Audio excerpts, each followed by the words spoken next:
I deduce that this visit is not accompanied by a warrant, not one for my arrest, nor one for the search of my home. This means that I don't have to open the door. I don't have to do anything at all. The agent seems to follow my thought process. Just open the door. I'm starting to wake up your neighbors.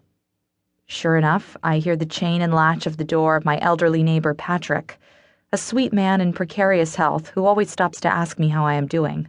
Even after today, he will not discuss what he sees this morning. When I run into him in the hallway, he will only ask me how I am doing. I'm fine, I will tell him. I'm just fine. Now that poor Patrick is awake, and the agents are not going anywhere, the options are few. I take a deep breath. This is it, I think. This is where it all begins. I open the door. I see the first of two federal agents, a burly white man in his late 40s. He doesn't seem happy that I have made him wait at my door. Next to him is a black woman, whose age I will not guess, in a pantsuit and glasses. I later learn that she is not on my case, but has accompanied Burly Man because of a Department of Justice policy requiring male agents to visit female suspects at home with a female agent in tow. This is a good policy. The expression on Burly Man's face frightens me. Lady Agent softens things up a bit. Even though I know why they're here, I'm still in shock. I have stepped out of my body and am watching this exchange happen to someone else. The active part of my brain has been switched off. I have only at my disposal its default settings. I'm processing everything matter-of-factly, as though Burly Man is here to fix my cable, not to advise me of a criminal investigation that is being conducted in my honor. Burly Man shows me his badge. I look at it in the hopes it provides some loophole about why he should not be standing in my foyer. I find no loophole. He places the badge back in a black leather case and then pulls from the inside pocket of his jacket a white envelope. "I'm here to give you this letter," he says, "and I want you to read it right now." I take the letter from his hand. My default settings are in charge. I don't have to read this right now, I think, and I don't want to read a letter whose contents I already know, especially not in front of Burly Man, who will probably be able to detect that I already know. I stare at the envelope, wondering if there is some way I can get out of this. I look up at Burly Man. Read it. His eyes insist. Now. I open the letter.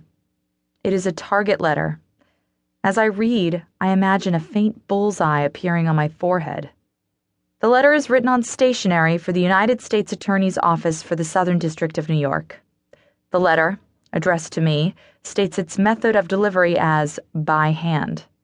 The letter also says that I am a target of a federal investigation, that I should be aware that the office plans on presenting this investigation to a grand jury. Would I like to come in to meet with the prosecutor's office and say something for myself?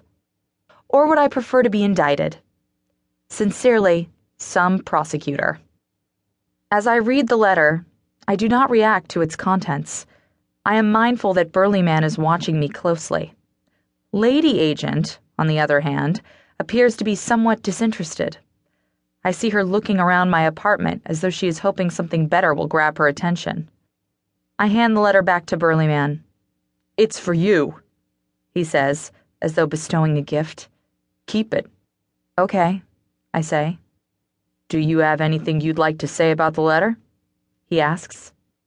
"If it's all right," I say, knowing full well that it is. "I'd prefer to speak to an attorney before I say anything." Burly Man's face falls. I suspect that he's hoping that in my rude awakening I don't recall this most basic precept of criminal procedure, that I've never seen an episode of Law and Order. But I do, and I have. "Well, now that you've said the word attorney, I can't ask you anything else about this." He is disappointed. Yes, I think. That's why I said it. "Can we still come in?" he asks. Shit, I think. Shit, shit, shit. I've already mustered all of the energy I have for this encounter and can feel my shock beginning to fade into crude awareness. I want Burly Man and Lady Agent to go away so I can fall apart in peace. But I also don't think it would serve.